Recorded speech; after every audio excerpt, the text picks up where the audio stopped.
Welcome back to another episode of the Problem Profit and the Link podcast, where we look at the problems that people were facing early on in their businesses, and they found the profit or the link to the profit by leveraging technology or by just implementing different things that help them scale, help them grow, and become the people that they are now and how they serve the community. So with that, they call you the Viking Buddha. The Viking Buddha, that's right. Yeah. Now, was that a name that was given to you? It was, yes. Okay. Yep, I was awarded that one day working with one of my first clients, actually. Okay. I was still working in a warehouse at the time, getting my ground underneath me, and I was working with this guy who was suffering from a little bit of alcoholism, and I was meditating with him daily and doing some practices that I'd been learning, and one day he was like, "Man, you're like a little Viking Buddha, aren't you?" And I was like, "That's very marketable. Yeah. I'm going to use that for the rest of my life, just so you know." Yeah. So And that's how I got it. And what did your mom and dad name you?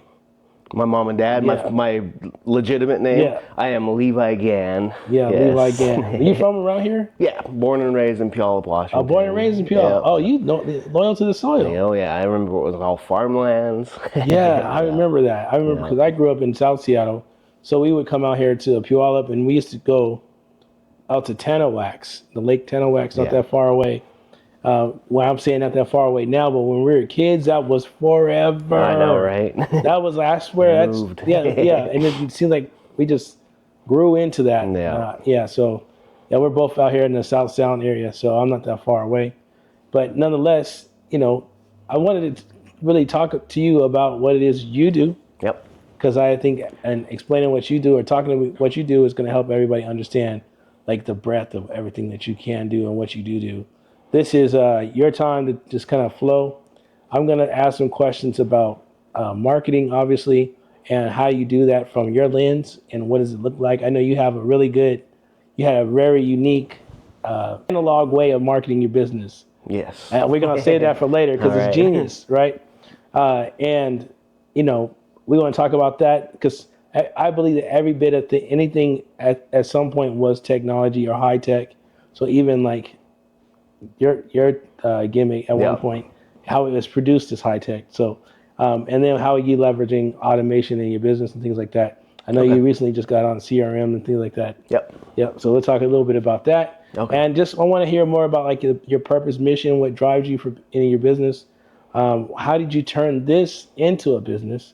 And we're going to explain what this is in a little bit. Okay. I think that's probably next. Okay. All right. And then talk about where you see it going in the future, and just like trends in the world and technology that's you can envision helping you out in the future. I'll give you one up front. VR. Okay. Yep. Yeah, with this That's moving. and I know you probably already have a thumb on that, thumb on the pulse of that, a little bit. A little bit. I've been keeping my eye on it. VR, Meta, all that stuff, and how it's moving. Yeah. I haven't dove into it heavy. Yeah. But I definitely keeping an eye on it. Yeah. For sure. Got to know what's popular and what's trending at the time, and staying with the current flows of things. Yeah, exactly. Yeah. So first and foremost, though, let's just jump right into talking about the name of your business. Yep. And then what is it that you do? How do you serve the community? Okay, so I am, like I said, Levi Gann with Swift Hypnosis, and I am an elite stop smoking specialist. What that involves is using an advanced neurological process to clear the cravings from the mind and the body, and using some forms of hypnosis. I use a little bit of NLP, EFT, EMDR, and a few different other modalities as well to help my clients have a 95% success rate. And that does come with a lifetime guarantee working with me. So if a client did decide for some reason down the road to start smoking again, I don't know why they would if they're free from it, but people make some crazy decisions sometimes, they can come back and see me for free. So awesome plan. I want to meet my clients where they are, which is to be a non-smoker at that moment in their life. And I want to continue that process forward for as long as they need. The reason why I can offer that lifetime guarantee is because this is a successful program. If I was giving away free sessions all the time, I'd end up going broke and out of business. It's a one and done process, but that's there for peace of mind if they need it. Yeah. Okay. So let's talk about that then. When it comes down to those acronyms you gave, would that be something that somebody would know that if they needed you, how would they call it? They're looking for all the acronyms. Yeah. I'm trying to recall. NLP was one of them. NLP was one. I know what NLP is. Yeah. But what people know, could you break that down a little bit? Like NLP, EFT, So and things like that? NLP stands for Neuro-Linguistic Programming. And what they did back in the day, in the 70s, I believe it was, is they took the top 3. There's a family doctor, a psychiatrist, and one other person. I don't remember who it was. But they started to watch where they were finding their successes in their practices. And they began to cross over on certain points. And they took all those points that crossed over and created this NLP programming with it. Gotcha. And it was just, a lot of mind work and imagination and believing and finding success and stuff that way. Body mechanics and how we move and our language patterns. Hope versus try, is all negative connotations. Right. We recently talked about that in our networking events. Yeah. But removing those patterns from our lives sees us so much more success rather than trying to do something you are just going to do it. Right. And that's where neuro-linguistic programming comes Gotcha. into play. EFT is emotional freedom technique, and that is about clearing, because we're all energy, we're all light energy, that's current science, and we have energy centers in our bodies, and EFT, you're tapping certain points, certain pressure points, and what it does is it lets the energy flow through your body better. Gotcha. You're also adding in affirmations at the same time. Some people say it's a form of self-hypnosis. Some people think it's working with the chakra systems, chakra, however you want to say that one. And it just clears the body of negative. And it can also build up positive depending how you want to do it. So awesome, powerful stuff. And then hypnosis is my main background with the stuff. That's the workhorse of it all. Yeah. So, and hypnosis, of course, isn't mind control. Right. Anything weird or voodoo. It's backed by science. It's taught in major universities. Right. It's just about relaxing down, having the intention, the focus, and the imagination to do it. Yeah. Gotcha. Yep. Yeah, that's awesome. So then, did you get training for this, or like how did that come about? Yeah, so I did a lot of training back around 2020 when COVID was running rampant. I started getting into more hypnosis programs that were opening up worldwide, where previously you had to travel to Europe to get the best training, or Canada to get a school up there that's top notch as well. But because of the pandemic, Zoom started to open up, and I was able to get this world-class training right from my house. Yeah. Awesome stuff. The one thing that was missing, of course, is the one-to-one interactions with people. Right. And once the pandemic ended, I started getting more of that stuff as well. Going to like clinics and intensives in Las Vegas and stuff like that. They would do conferences where you could learn a new skill. Right. So, Was it pretty intensive, the training? So my first class was about 6 months. Okay. And then I certified out of that. And then the next one following was another 6 months. Those were my 2 bulk pieces that I did. And then from there, it was just little fillers to, equip the arsenal, put tools in your tool belt. Because not every problem's a nail with a hammer, right? You need a few different tools. Yeah. So, yeah. Okay. So then after you got done doing that, how long did it take for you to get into practice? And did you go into this knowing it's something that you wanted to do for business, or was it something you wanted to do to maybe help a family member, friend, or help yourself or something like that? Like, what tipped that scale for you?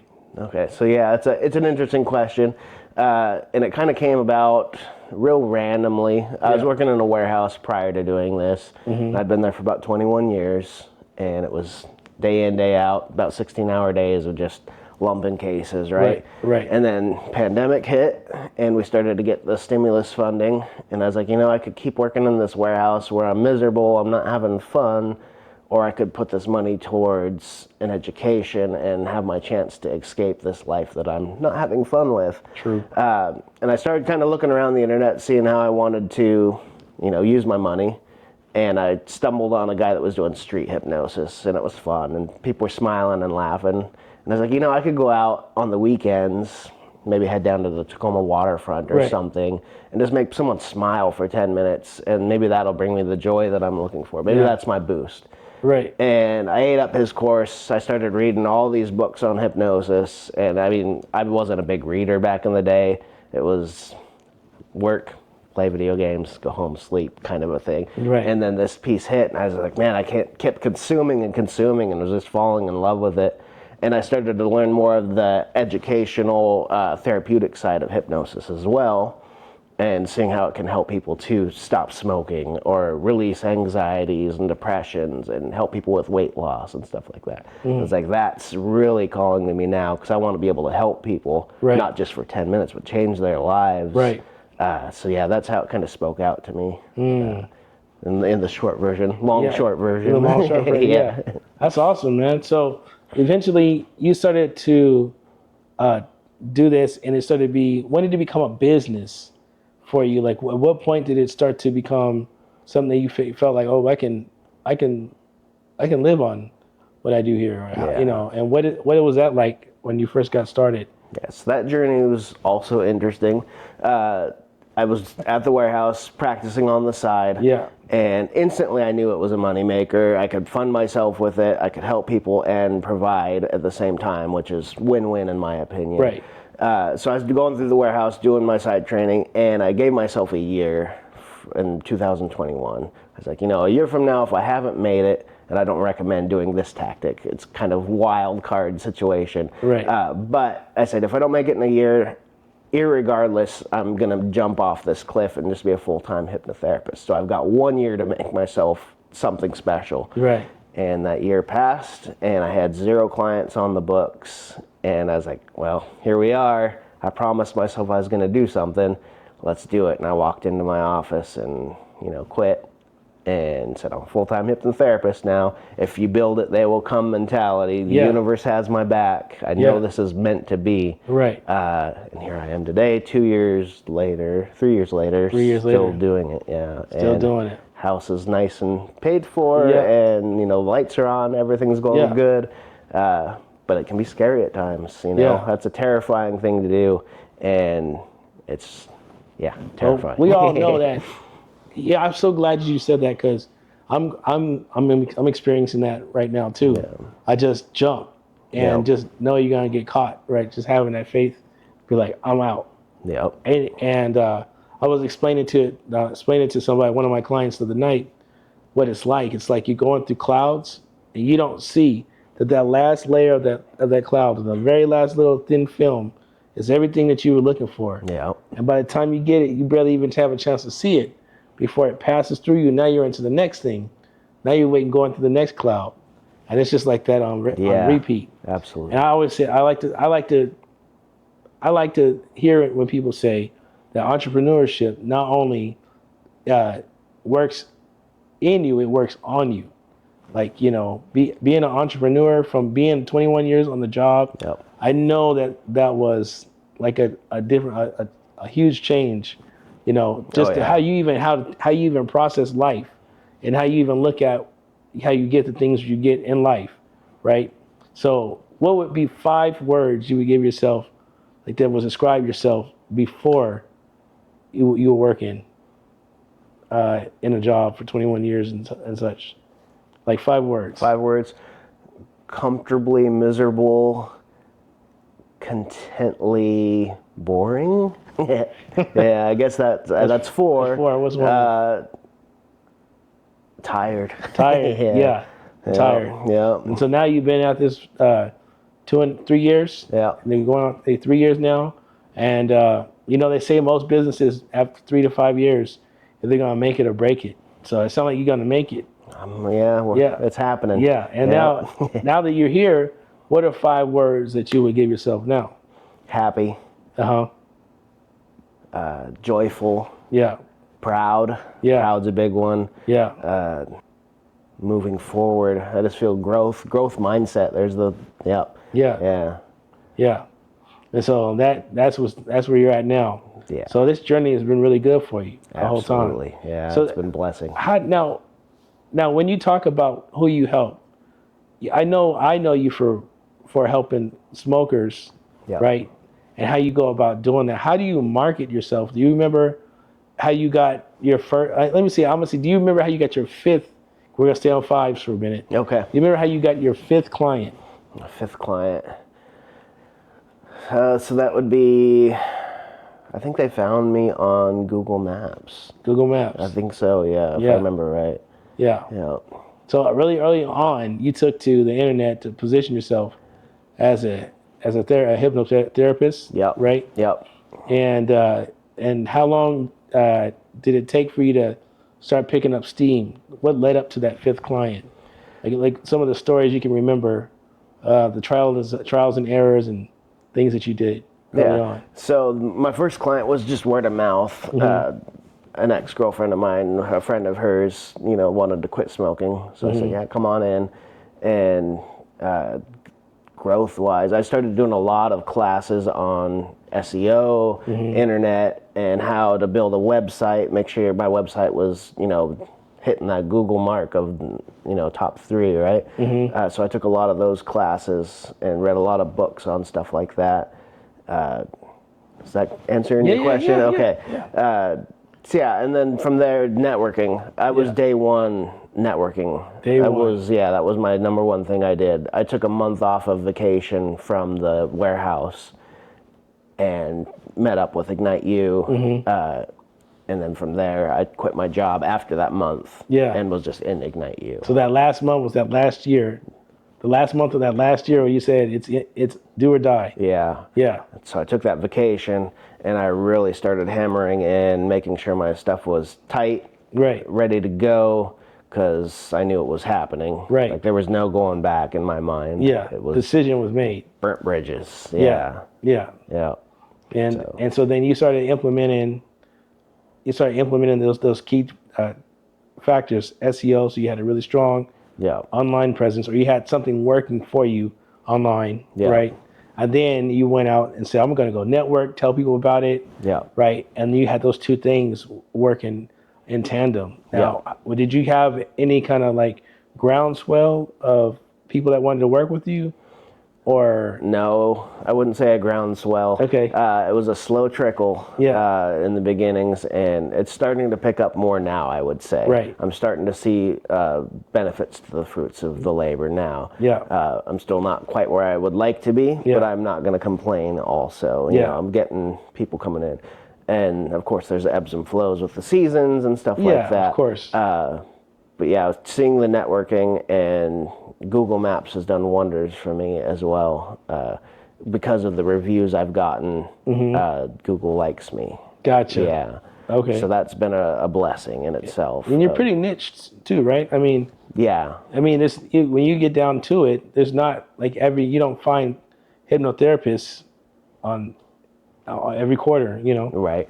And the ones that you do find, a lot of them are going to be trauma-based. Trauma-based, Yeah. It seems like that's what's local here, is a lot of trauma-based. Trauma-based, so I've set myself apart from that for See? sure. And you niche down even further. Yeah. So did you, what type of systems did you use to help keep up with marketing and letting people know what's going on? I know did you use any kind of, I know you just say you just started recently using CRMs. Yeah, that's but before that, were you using like a spreadsheet or something like that? No. So growing up, I didn't have the business mindset at all. My family was very blue collar, warehouse workers, union, that was our thing. Right. And then so going into this, I didn't have any schooling on how to run a business. I was just going to do it and learn as I go. Right.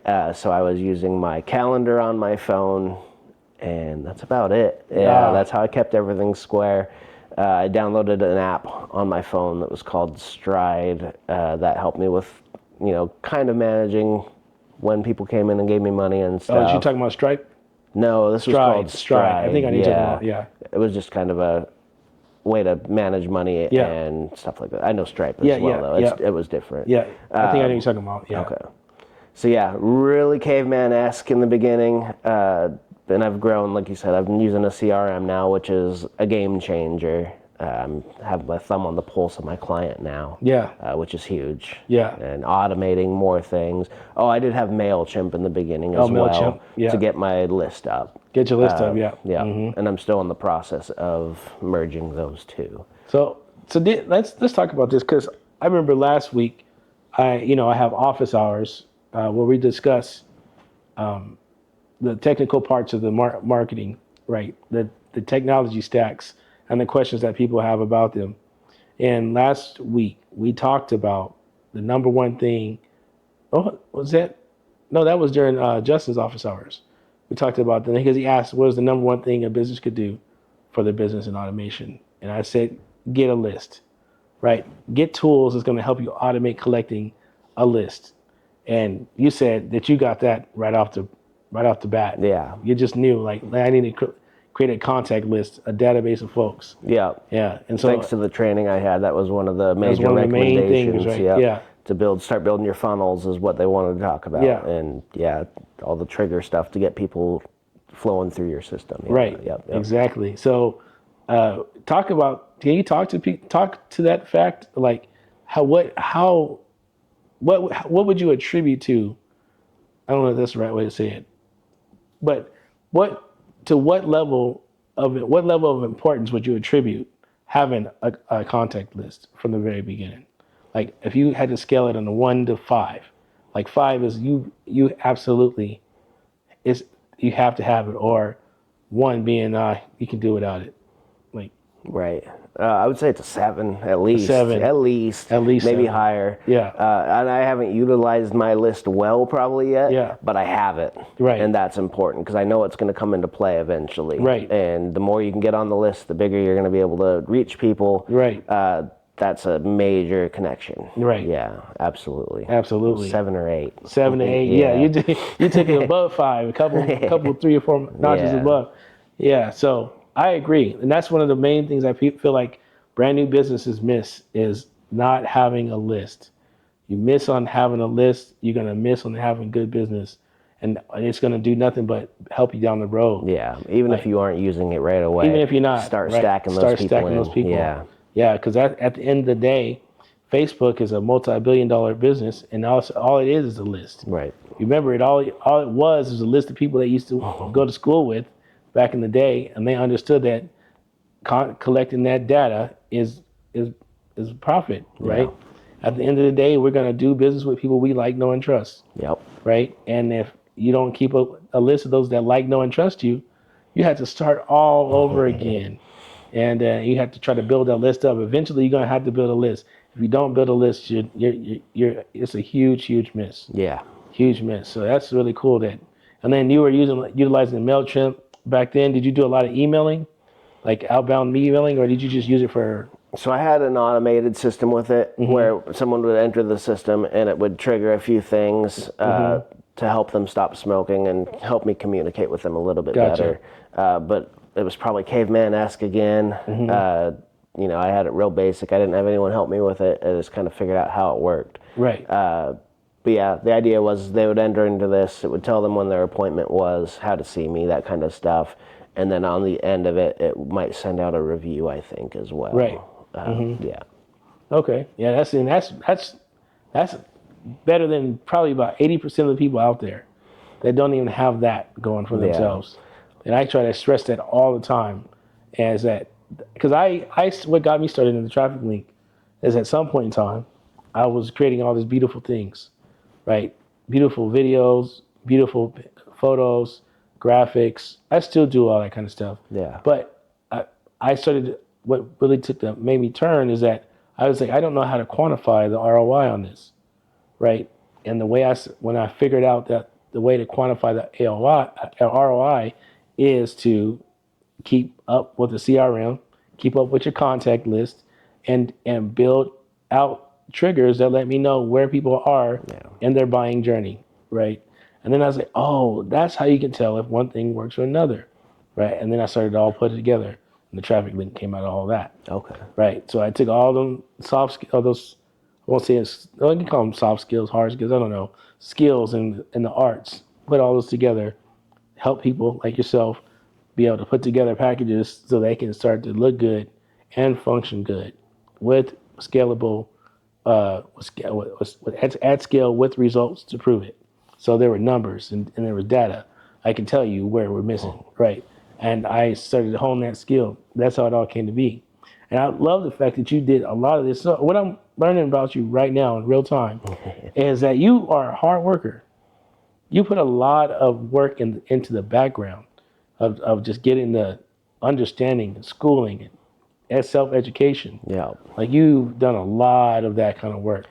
I was fortunate to find some people in the hypnosis community that led me to some good coaches that helped me really get the base level knowledge of how to structure things so your business can be successful. Yeah. Throw out one of the names. Jason Lynette was a huge help for me. Jason Lynette? Yeah, he was a great business coach. And structuring websites and all that stuff. Yeah. Yeah. Yeah. So coaching, there's another clue, or another hint for folks. It's like coaching can't be overstated. If you want to go fast, you better get a coach. Yeah. Right. If you want to take your time and fumble around and figure out what's on your own, what's going to work on your own, then that's going to take you time. But you can accelerate so much faster if you get a coach. So I had a coach that taught me automation. So I'm the giver. So as soon as I learn it, I want to turn and give it, right? So that's how I ended up doing that as well. But yeah, I love that. I didn't know that you were that like that much of a learner. Yeah, I've been eating this stuff up. Because they always say, sports players even and their coaches, right? They don't just have a football coach, but they've got a mindset coach. Right. They have a financial coach and a physical trainer. I mean, coach, all around them in all these different industries. Very important for everyone to be teachable and have those, people around them. If you're the smartest person in the room, there's an issue. Yes, indeed. That's what you said earlier. He's like, I'm just listening to a bunch of smart people. Yep. I'm serious. I wasn't playing. That's funny. But yeah, you know what? You're the smartest one of all because you actually taken the time to acknowledge that and learn and grow. And that is huge. So thank you. Big ups for that. Yeah. So tell me a little bit about some of the ways that you deliver the service right now. Because we were said earlier, we're going to talk about the future of technology and where that's going. But how do you deliver your service? Like right now, we're sitting in your living room. Yep. Just right down here are your bowl. What are they called? Sound bowls. Yeah. The sound bowls here. They're beautiful. Thank you. And then you have your other shells or percussion. Yeah, I use those intermittent with the sound bowls. It all goes together. But yeah, so people could come in and see me for a sound bowl session. I would do that live in person. That doesn't work over Zoom. I don't have the equipment for it quite yet. Yeah. And then as far as like hypnosis goes, I see people over Zoom and in person. Okay. And the majority of people come in person. It's a lot of local people. Yeah. But we all have the possibility to work all over the world. Correct. So that's cool. So this is where you have your clients come here. Yep. This is my home office. This is your home and your office. Right? Yep. Home and office. Yes. Yeah. And so this is like kind of like your studio here, and so you got your sound equipment. You do business by appointment, I'm assuming. Yeah. Appointment only. Appointment only. Any last minute walk-ups or anything like that? No. I can get people in pretty quick. Usually within a week I can see people, but I want them to be able to process what they've just agreed to, and it's a whole thing, right? For my smokers especially, when they say they want to quit smoking and they're ready to quit smoking, I want them to be able to do what they need to do in their mind before they come in and see me. And I do have some forms they have to take offline and stuff like that as well. Yeah.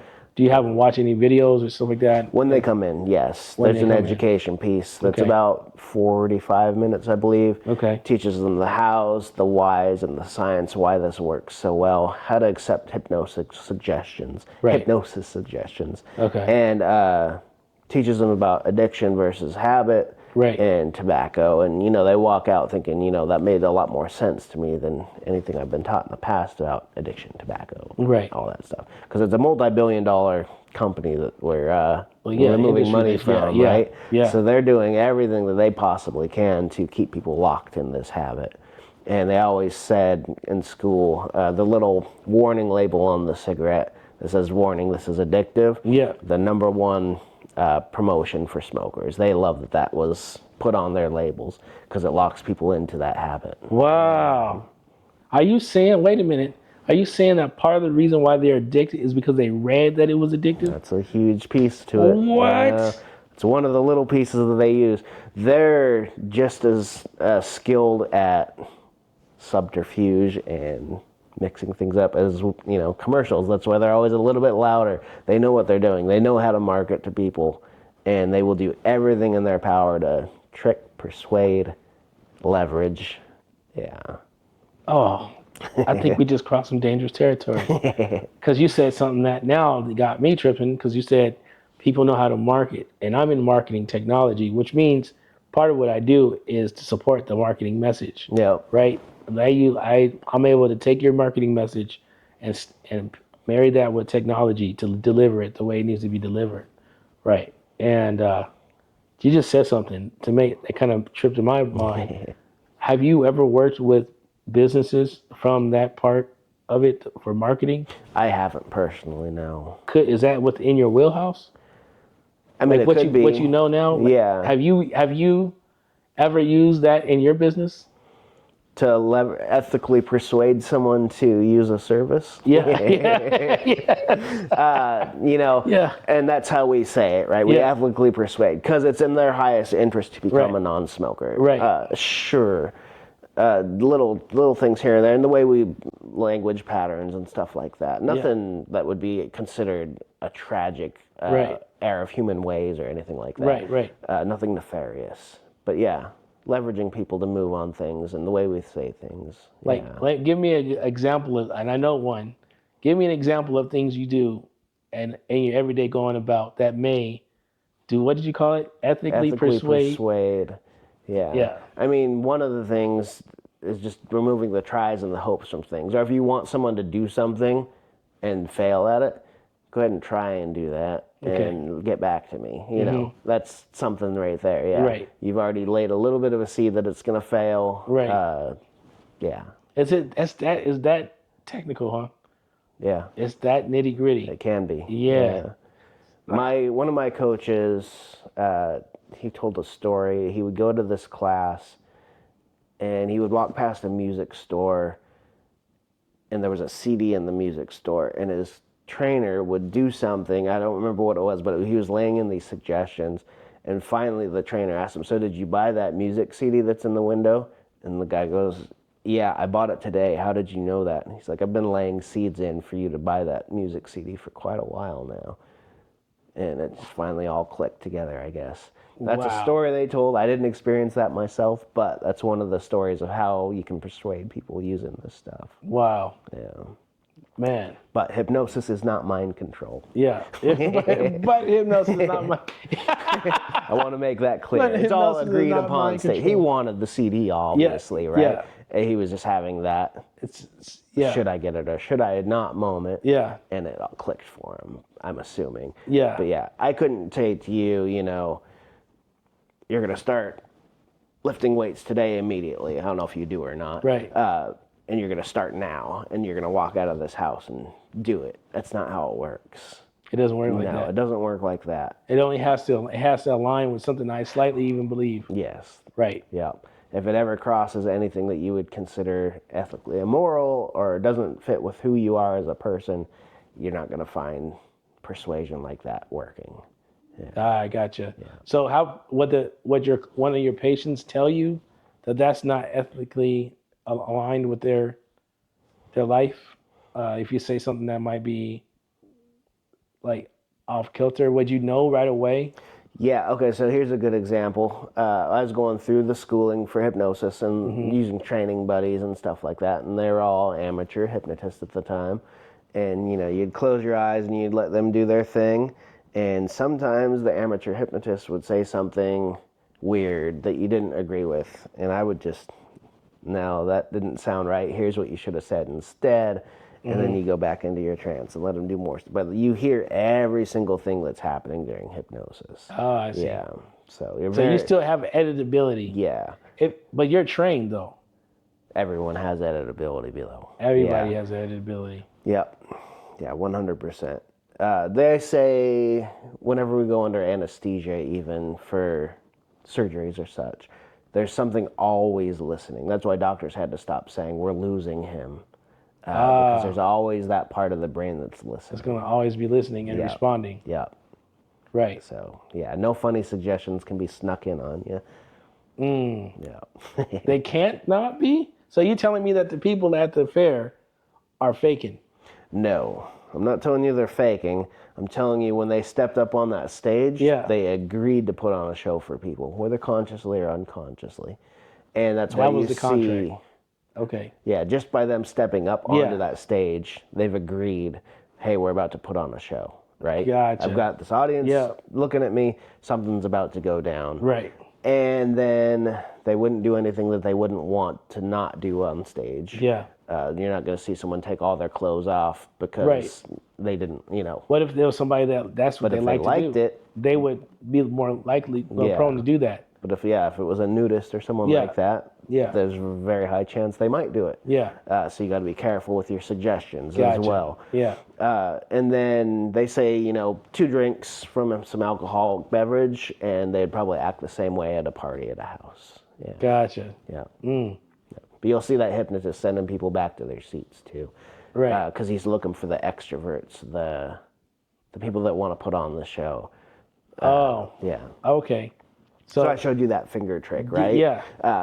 And what it is you hold your fingers out and they come together, and he's looking for the people that go, oh man, wow, and they're like looking for their friends and those types of personalities, right? Yeah. Why? Because they're overexcitable?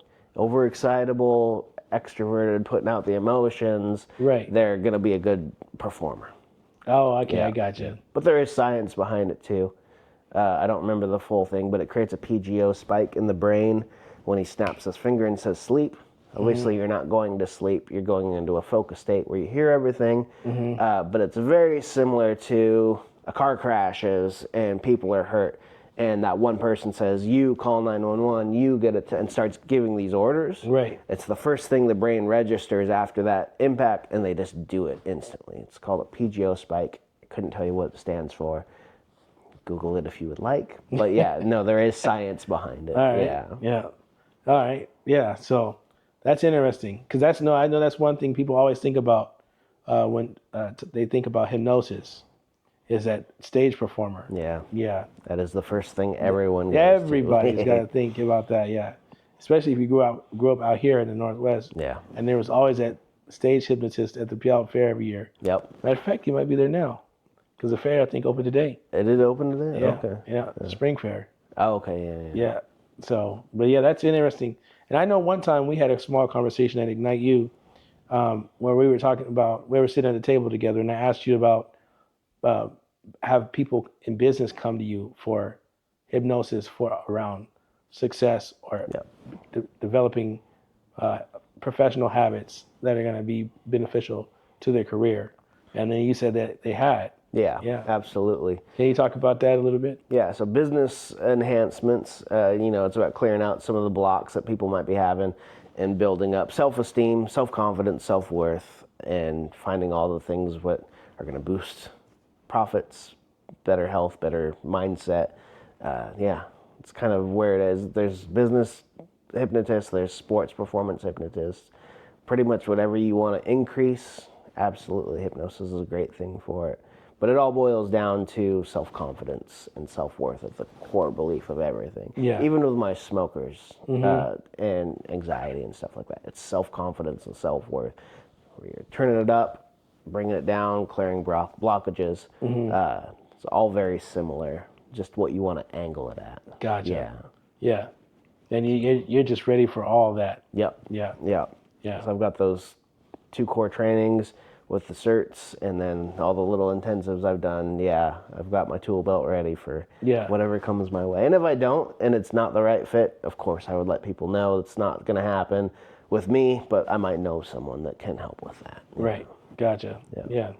That's interesting, man. So I know that I would probably be interested in hear a little bit more about that, because there's a lot of people out there that could all use a little bit more focus and a lot more intentionality around things that are going to help them get down the road. Intention is everything. Intention is everything. Yeah.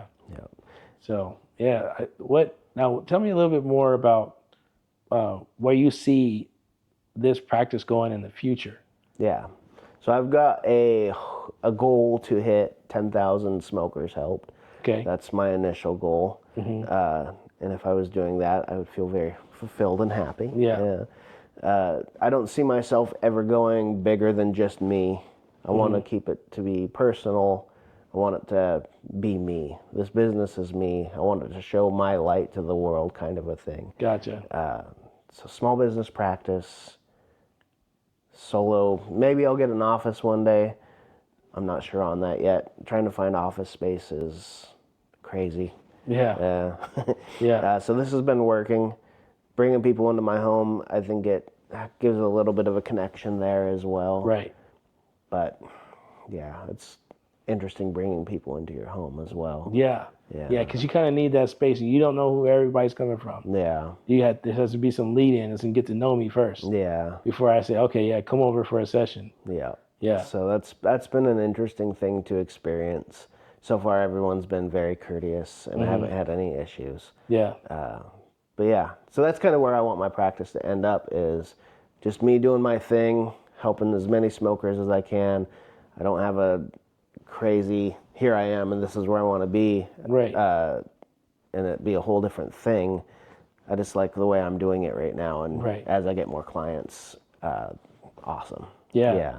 Well, with the use of technology and being able to help people remotely, I know that you can probably do a lot in that regard too. Yeah. And, I know that things are changing. VR is getting ready to become a thing.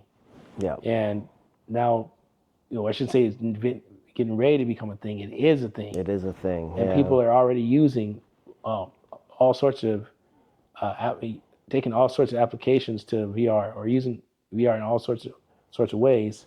And I can imagine how how engulfing it could be to deliver a service or therapy for someone, right, in a VR space. Yeah. Is that something that... I'm curious to see where it goes. Yeah. Because when you close your eyes and you're imagining stuff, what if there was a program where we didn't have to close our eyes, and it's still getting the eye movements that we need, and it can reset stuff from there, just from a program and a VR? That would be really interesting, I think. Yeah. It might make me lose my job, I don't know. But we'll see how it plans out. And yeah, technology is moving so fast. Yeah. And yeah, if you're not on the top of it, you're on the bottom. That part. Yeah. I was thinking about that, with VR, AI, and things of that nature, Mind Link coming soon, right? Right. Yeah. Right.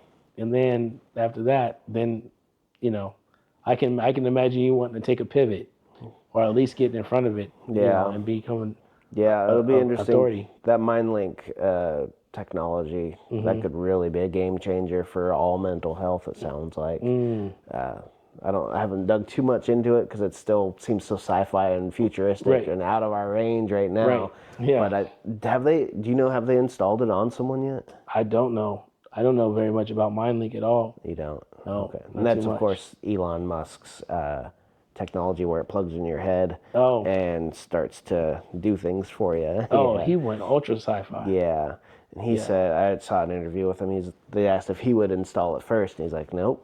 I'll install it when a few other people have. Yeah, that says a lot right there. Yeah, so it's still a ways out there. Yeah. But, I mean, the cyber enhancements are looming, It's a thing that's coming. Yeah. Yeah, for sure. Yeah, so I was going to ask, too, like, is there something that you could do that you can pre-record, like some of the things?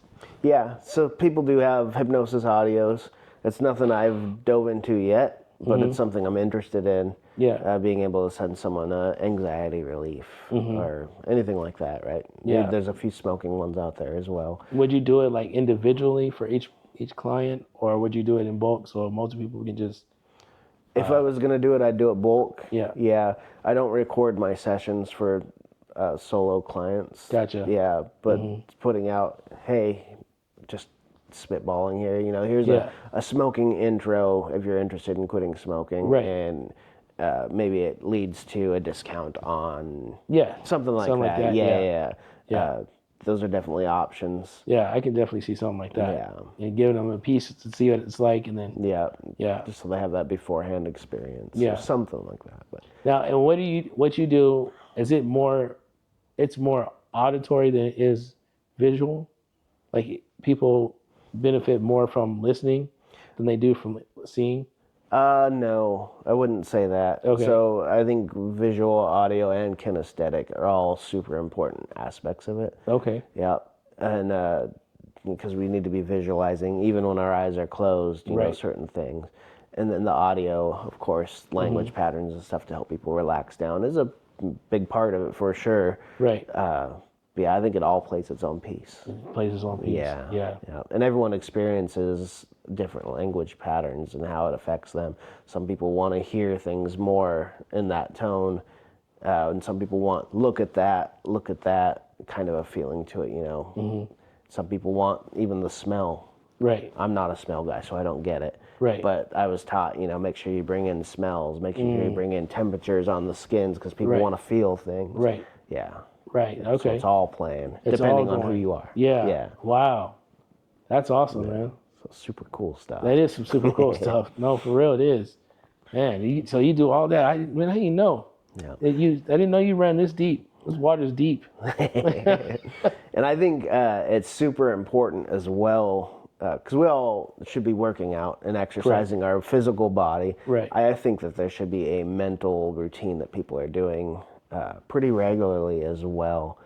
And maybe I should start promoting that more often, of a routine just checkup, you know, because everyone's got stress in their lives. Right. I don't care if you're the Dalai Lama or whoever else, there's stress in your life somewhere. Yeah. And to be able to make sure that we're not holding it and releasing properly, I think is a huge thing. Right. Yeah. Like how would you start the ritual? Or what did you call it, ritual? I called it a process. Process. All right, how would you start this process? So they would come in and see me. Okay. Yep. And I would have a little discussion with them, see what's going on. I don't even really need to know what's going on, though. I'm not a talk therapist. Right. And they're starting to find, I don't want to step on any toes with talk therapists here, but they're starting to find that maybe rehashing the stuff over and over again, like in a talk therapy session, is more harmful because you're just reliving it over and over, and there's no finality to the issues. So I would bring people in, have a brief conversation. If they want to tell me, that's great. If they don't, they don't. Take them into hypnosis.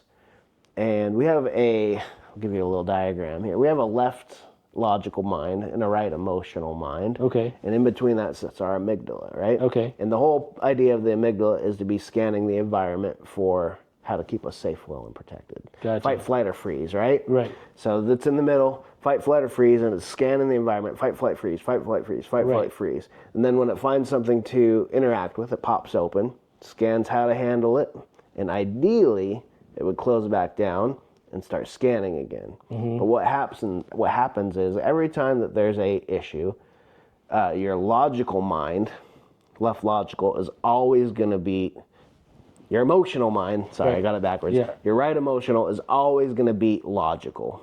That's why when we get into a heated argument, maybe afterwards you say, man, why did I say that? I didn't mean to, because your emotions were high, right? So emotion beats logic. Right.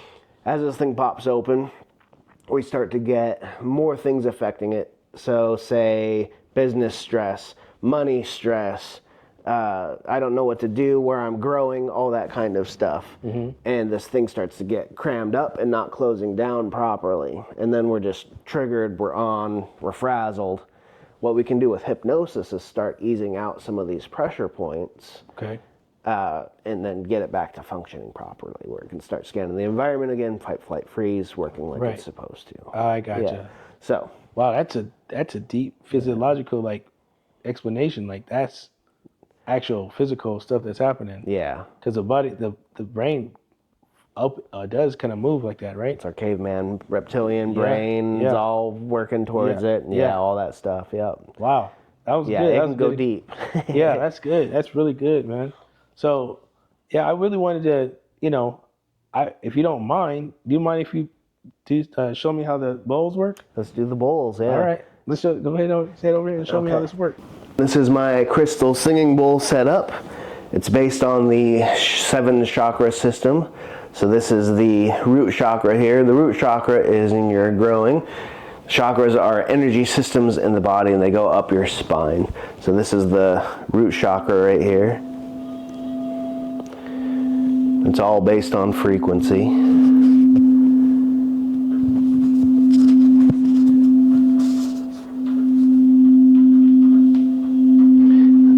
And this orange one here is the sacral chakra, which is right below your belly button.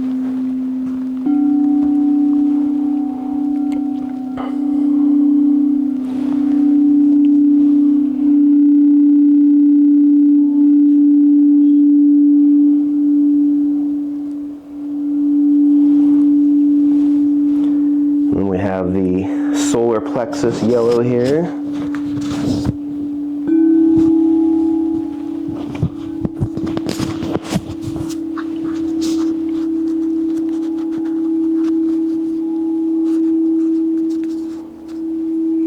And green is the heart chakra.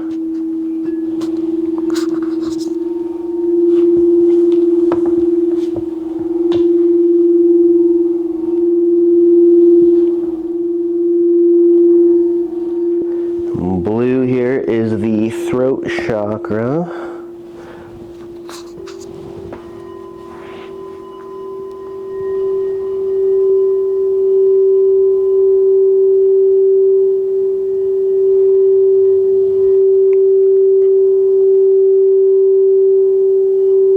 And coming to my other side here, we've got this bowl, which is the third eye. Third eye right here.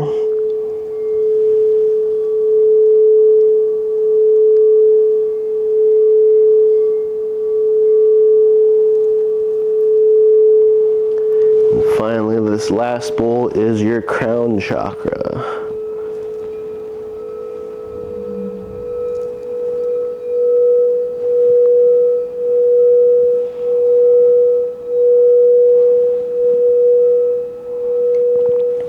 If I was to be playing these for a client, I'd spend about 25 minutes with them and be playing all these different bowls, aligning the chakra systems, helping your energy recover, and feeling good.